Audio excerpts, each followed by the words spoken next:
2025. You got it on there. 30. Let the minutes reflect all board members are present. Before we get into the agenda, we would like to recognize a couple of officers at a time. Our officers don't get bragged on enough, and I think we should take an opportunity to do so. We have a couple that's being recognized today by Chief Hurt, and I'll turn this meeting over to Chief Hurt this time. All right, guys. I got a few letters of commendation for a few of our officers. First, we'll do Josh Byers. You can stand up, Josh. Thank you. On May 1st, 2025, around 5:39 p.m., Officer Josh Byers of the Austin Police Department dispatched to 1323 West 5th Street in reference to a male collapsing. Information was given that the male was dragging his chest. Upon Officer Byers' arrival, he started CPR on the male. The male went unconscious and was believed to not be breathing. Officer Byers continued CPR, and the male began to breathe again on his own. At that time, the male was taken to the hospital and has since recovered. I was later contacted by the mayor's office and advised that the male from this call, Mr. Billy Madden, had contacted them and expressed his deep gratitude for Officer Byers and his efforts that day. Mr. Madden expressed to the mayor's office that if it wasn't for Officer Byers and his actions that day, that he would not be alive. It is important for you to know that the good deeds and the work that you do for this community are not going unnoticed. It is with great pride that I commend you for your professional commitment to the safety and well-being of the residents and the community. Please accept this congratulations and thanks for your job well done. Thank you.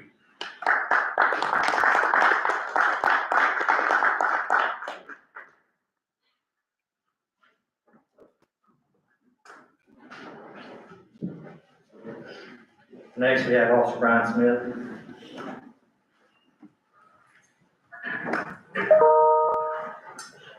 On the week of May 18, 2025, I was contacted by the Austin Mayor's office in reference to his office receiving a letter commending Officer Brian Smith and his actions in the prior weeks. The prior week, Officer Smith, along with other officers, responded to a vehicle crash involving children where unfortunately life was lost. The same week, Officer Smith responded with other officers to a call of a traumatic injury to another juvenile. The letter received to the mayor's office stated the following: I respectfully submit this letter for the purpose of formally recognizing and commending Officer Brian Smith with the Austin Police Department for his exceptional service, character, and dedication to the citizens of Austin.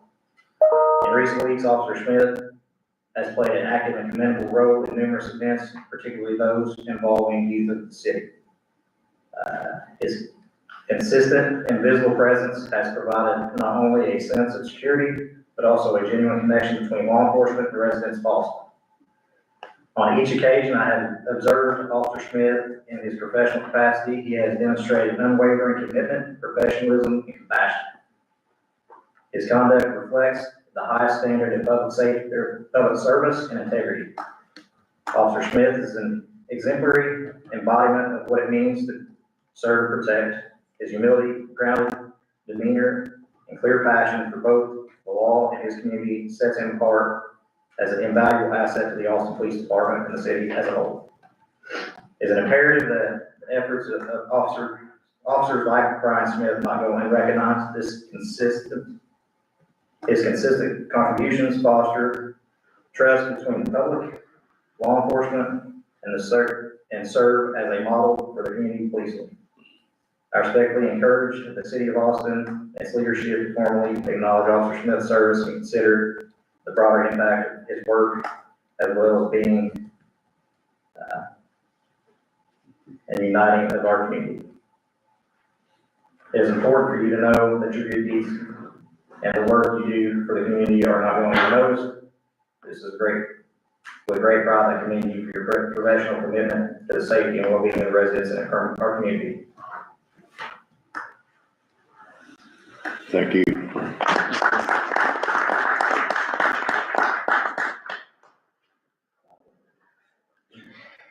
Again, I'd like to say thank you to these two gentlemen, these officers. Again, these were recognized by citizens of the community by letters and calls, and I do not want this to go unnoticed. I want to thank all the officers for what they do. Chief Hurt and his staff, they do a great job, and I appreciate what you all do. Thank you very much. This time we'll go into the agenda. The minutes from July the 8th, 2025. Motion to approve the minutes. Second. Have a motion and a second. All in favor? Aye. Motion carries. Sewer adjustments. For July the 8th, 2025 through July the 12th, 2025. Had time to review. Any questions?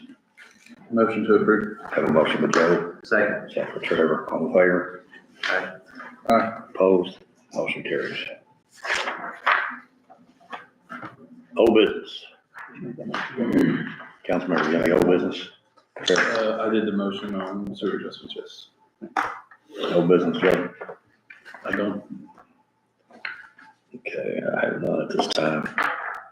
Mr. Turner, you have any old business? I do not. Okay. We'll go into, the,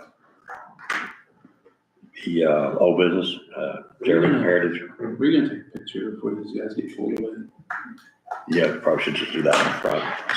We'll pause for a minute. We'll go ahead and do the picture in the front before they leave.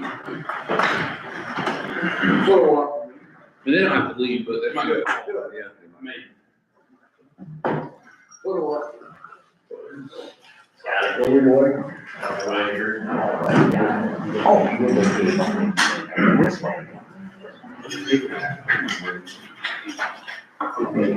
that's what I was saying. They act like they're shy. What do we have to? Yeah, we should be covered up. We should be I covered up. I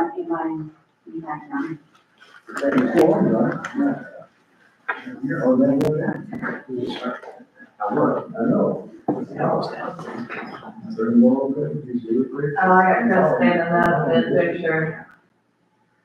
The last count three. 1, 2, 3. Okay, thank you.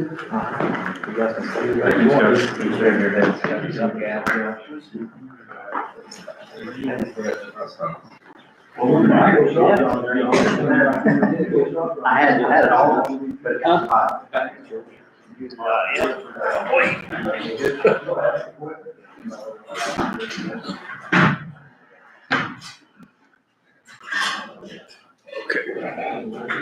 Sorry about that.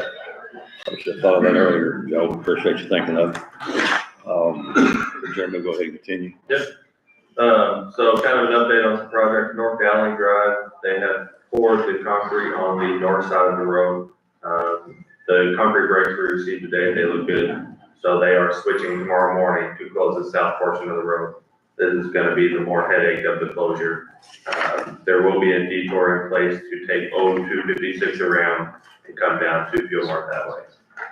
We are anticipating this to be 2 weeks of the closure, so that'll give them time to dig out the old pavement, form all, pour it, and give it time to cure as well. Tomorrow morning, they'll be switching that. That fire. That's our new light post we putting up through town here. So that's all gonna be going on at the same time. Could be, yeah. That's right. Yeah, and my traffic. I'm not aware of that one, but I can.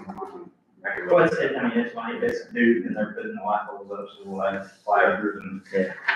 Ours will probably be more of just signs posted, road closure signs posted and detour signs. Jeremy, there's no way to do like left side, right side. It's all gonna be one, where we're actually doing the roadway first, that way we can get it back open and then doing the shoulder there. But no, you want it all done before. It'll be the quickest. So that should be starting tomorrow. The solar project, they have completed, about 50% of the panels have been completed. There's still a decent amount of electrical work that will need to take place there. But we're getting closer on that one. So back to the dialing, have they give us a completion date? And I know they're wanting to have another ribbon cutting out there for the new Mexican restaurant they're putting in. I believe we have till the end of September, but we are anticipating early to mid-September. If we can find that out, I'd like to know, because I need to pass that on to Angie, because she's trying to set that up. Okay. Actually trying to set it up for the 24th, if that's possible. Just need to let her know something. Okay. Okay, yeah, I'll look into that. Yeah, still in project, still moving along, about 50% completed with panels. Yeah, and then, Dave, if you wanna, Yeah, I've got a few things that I've been taking on. We had talked at your last meeting about some, older issues at, Boo Road, where the Hardy Lake Horse Main dumps into that, gravity system. And, we've got a proposal back from a vendor on that we're reviewing. And, we'll take that, analyze it, and make some recommendations to this board as far as moving forward with it. The other thing that I'm working on is about done, but not quite, is that, when we had the force main break, not this current one, but the one before that, there were some communication issues, between Pepsi and the plant operational staff. And, we asked Pepsi, we had met with Pepsi, and we decided we would come up with a written protocol for communication between the two entities, i.e. between Pepsi and the city. And they have submitted a draft of that notification, chain, if you will, or process. And I'm in the process of reviewing that. And it looks, for what I've read so far, it looks okay. I don't see any problem with it. I guess the proof's in the pudding, you know. John, how did it work this time? Was it any better? Great. Okay, so. I didn't have no problem. So there was some benefit to having that meeting. We got a positive result, because that was our result, was to make sure we all communicated. And that was really the only issue before, was we didn't have clear lines of communication. So, but it sounds like now this worked better. Yeah. So I don't think that's an ongoing issue at all, but I think it's something we had to address. We addressed it, and it worked. Yeah. So, the other thing I've been working on this last period was, the quarterly report for the agreed order. I completed that and submitted that to IDEM, and they accepted it. Relative to what we'd like to call the big project and the preliminary engineering report, we're working with, Mike Flynn and his company to complete the environmental review.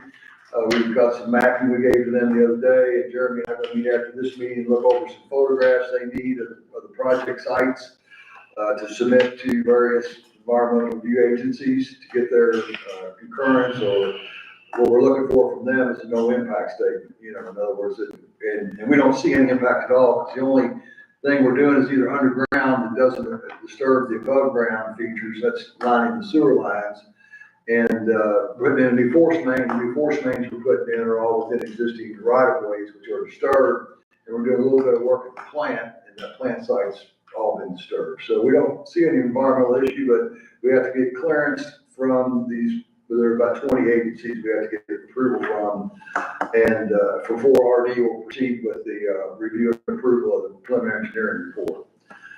We also worked on I sent a letter email, modern day letter, email, to rural development, asking them about reimbursement for the ban. We had talked about this.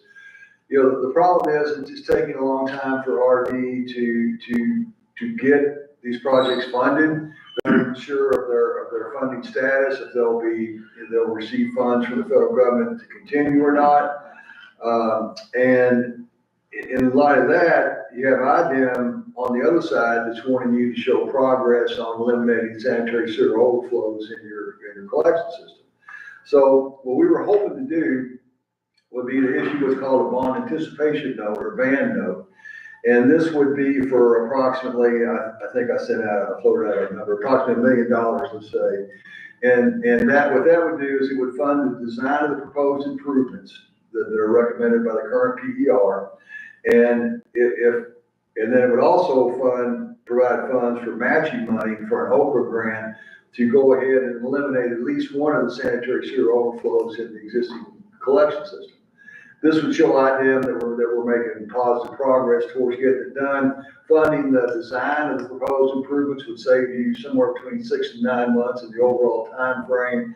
So this would be a demonstration to IDEM that you are actively pursuing eliminating your SSOs, and you're not spending any what I would call bad money. In other words, all that money spent is actually a part of the bigger project. We just kind of pulled some of it out, said let's fund it ahead of time, and then it'll shorten the overall project schedule, and it will show IDEM you're making a good faith effort. And my question to rural development was, if we do this and then we end up closing along with you all for what we call the big project, can we get money from our rural development, permanent financing to pay off the ban? And the response I got was kind of mixed, but I mean, the bottom line was, is yes, you can, provided that the things that you spent money on were part of the original plan and part of the, in the approved preliminary engineering report, which has not been approved yet. So there is a little risk there in the aspect that if you design the project as submitted in the PER and rural development hasn't approved it, if rural development wants something else done, then you may have to tweak the design a little bit. But to me, that's a minor aspect if you can show IDEM that you're moving forward. And because it's not apples and oranges here. I mean, all you're gonna do is take the plan, the engineering plan you got, and add this or take this away. You're gonna tweak, it's all you're gonna do. It's not gonna be like, oh, we're gonna do something totally different. It's not gonna happen. So, you know, I still think it's a good thing to pursue. And I think that y'all need to discuss that, see where you're at on it. As I understand, the rate consultant who's been in the loop on this whole thing, that doesn't impact your rate at this point. You know, if you were to do a ban and that sort of thing. It's my understanding it doesn't impact your rate at this point. So it's just an update. It's a way to try to keep IDEM at bay and show that you're making a good faith effort in complying with the agreed order requirements, and it makes improvements to your system. And it's all part of the ultimate plan for the sanitary sewer system that we've developed. So Dave, trying to go through Okra the last time didn't fare too well thus far. no, it didn't. And honestly, it would, even if you don't get the grant, it's still a good faith effort. The design, and most of that money's in the design, you know, of that, probably the designs, and these are round figures, $600,000-700,000, match money, $200,000 or $300,000. You know, so it's about $1 million, what you're talking about. So most money's going to design anyway.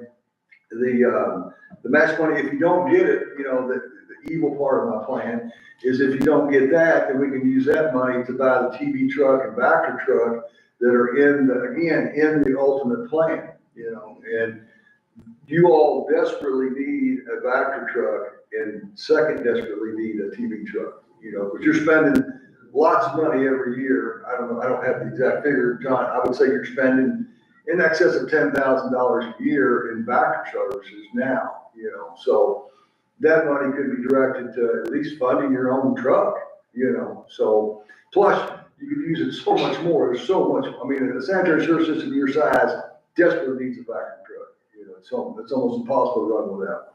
You know, so I guess that was my plan. Right. You apply for the grant, you don't get it, use the money to buy the vacuum truck, and then possibly TV truck. So what's the timeline on the Okra grants now? It's this fall. I don't have the exact date. We need to make a decision pretty quick. We're not going to pull the trigger on that. You know, I think the documents are due in like September. That's when they're due. The preliminary applications. And then, you know, if you want to pursue it, I need to coordinate the issuance of the ban with swearing to Okra that you've got the match money and all. I need to coordinate the grant folks and the people that are working on the bond anticipation note so that all that works out in accordance with Okra's requirements, you know. Well, that's something we can discuss, try to get things moving. Yeah, if you want to walk down this aisle, I mean, I think I've done enough to lay it out and say, I think this is how it's gonna work. And then I just need to know if you want to pursue that or not, you know. Yeah, in good faith action, I think it's a good thing to do. I mean, I just know we did very well with the point system last time and. Right. We're a little bit better shape now because the time has gone by, you know, so we had a penalty there, Yeah. you know. There's a couple things that have changed that may improve your score. Yeah, And, they had a couple obligations that we couldn't commit to that was no way we could do. You know, Yeah. to gain some of those points. And so I think this, we can discuss it. I'm open for trying to do it, okay. to make things look like we're making the right direction, going in the right direction. Yeah, and I think it'll go a long way. Yeah. You know, and if nothing else, we just apply, that to me, that says something. Okay.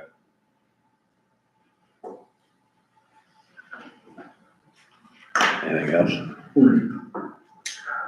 I think, no, those are all, I think that's it. That's what I have. Okay. And before we move on out of old business, we do have a pay request that we have to approve from, for All Star in the amount of, $226,550.03. Jeremy, you're good? Motion to approve. Second. Motion and second, all in favor? Aye. Motion carries.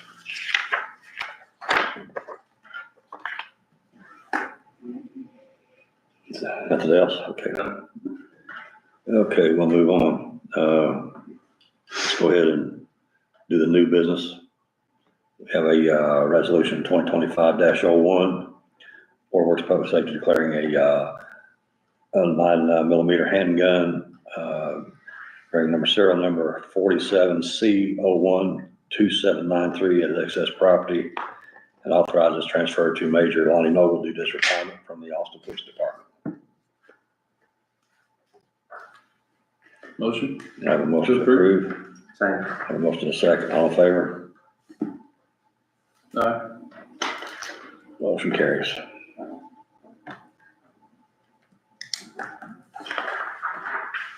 Okay.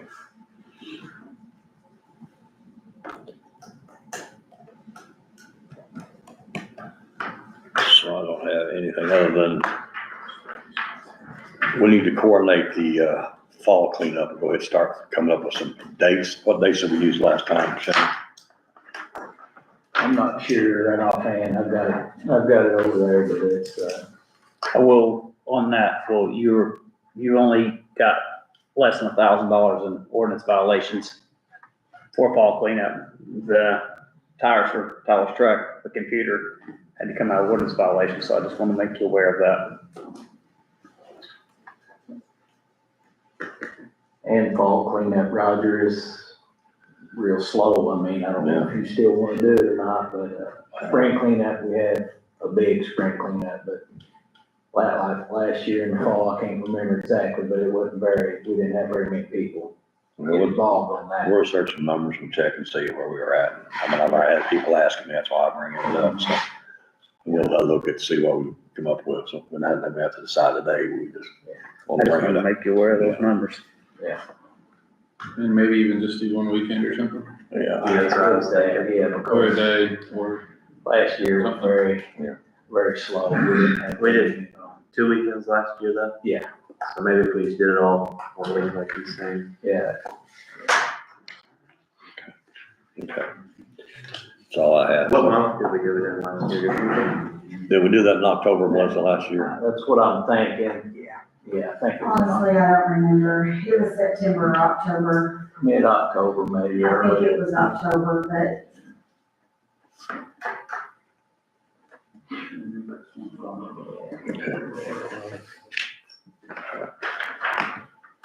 Okay, let's move on. Chief Hurt, I'll let you go first this time. You're always usually last. Yeah, I know you've got a lot on your plate there. Back to the Last school. monthly report, the department answered 570 calls for service, 11 arrests, 4 citations issued, 1 warning, 8 accidents, and 38 reports were taken. Update, we got some videos, of a canine up in Ohio.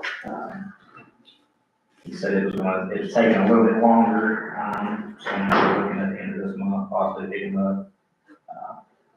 I'll show you guys some videos later on, we got those earlier this week. He's gonna be a real good dog. Royalty Roofing actually contacted me back today, they said they would be there in the month of July, but their sales rep called back, said they'll be Wednesday, repair the roof, we'll do a new roof at the police department. Want to let everybody know that, myself and the mayor, I think Melissa sent an email out, we're gonna meet, Lonnie Noble here at Fleet, there at the city hall, 9:30 on Friday, to give him a plaque. Anybody wants to come in, wish him well. And last thing is, we have completed our application process to replace Major Noble. And I'm asking this board, to give a conditional offer of employment to Logan Barker, pending his approval of the 77 fund.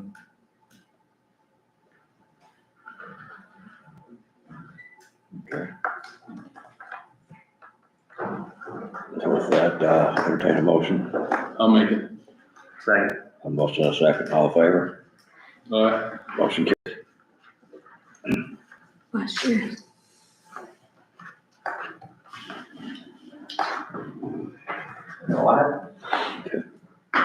November. Okay. Thank you. Any questions, Chief Hurt? John? We finally got the force main fixed over on Bowman Road. Been pumping the beds, tilling, cleaning all the beds. Been cleaning the plant, every week. We put new sewer line in on Blue Road. We put about 130 feet of, new sewer line in over there. And we fixed the line on, 646 Man Avenue. It had, roots all in it. And, I've had a little trouble with the UV system. I got it going. It's keep blowing fuses on it. But, it's going and stuff. That's about all I got. And in relation to that, the issue we had back behind Marathon on, Baldwin Road, you was digging that for about a week and people have been we've been hearing a little bit complaint about some odor. I know, for people that's out there listening, watching today, this actually has probably been part of the odor situation that we have been smelling on 65, it's right by 65. That has now been solved. That has been fixed, so hopefully that will subside. Did you read, just a moment, did you read Todd's email? They sent you his email on that. Todd couldn't be here today. Todd sent me and said, Dave, Jim, you may be able to address this a little bit more. As far as the odors come from the plant, Todd states that this has nothing to do with cleanliness of the plant.